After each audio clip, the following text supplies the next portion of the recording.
সভা করে বসে আছেন রাজা চতুর্পাশে পাত্র মিত্র ঠিক এমন সময়ে ভারাক্রান্ত হৃদয়ে সজল নয়নে লঙ্কেশ্বর দশানন বলছে, সুখ শরণ আমার পুত্র ইন্দ্রজিৎ অগ্রে গিয়েছে রণ, এখনো ফিরে এলো না তখন এই লঙ্কারী ভুবন।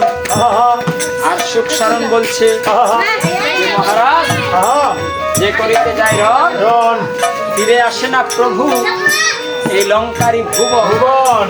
আর বাবুক বলছে, ফিরে আসবে কেমন করে? তাহলে শুনে, যে করিতে যায় রণ তার সর্ব অগ্রে দর্শন হয় প্রভু রামচন্দ্রের দুটি যুগল চরণ। আর যার কিনা একবার চরণ দর্শন হয় তার কি আর এই মায়ার সংসারে থাকতে হয়? থাকতে হয় না। তাই এখন কথা বলতে না বলতে ভগ্নের নয়নের জলে বক্ষ ওরে ভগ্ন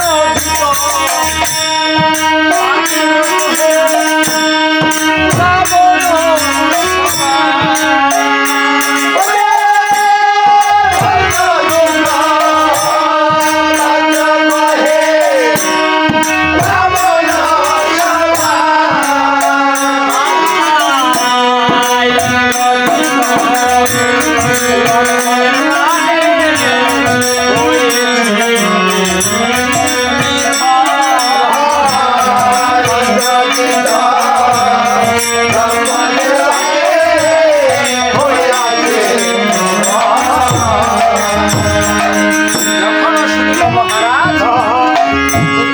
এমন কথা সিংহাসনে রয়েছে পদতার ঘুমে পড়ে তার মাথা পড়িল মাথা। তাই আজকে পুত্রের মরণ কথা শুনে লঙ্কেশ্বর দশানন বলছে সুখ শরণ তুই চেয়ে দেখ আজকে আমার এই কনক স্বর্ণ লঙ্কাপুরী হয়ে গেল সাত সাত একেবারে শূন্য হয়ে গেল, একেবারে শূন্য হয়ে গেল। তাই লঙ্কেশ্বর দশাননকে দেখে দে বলছে ওই আমার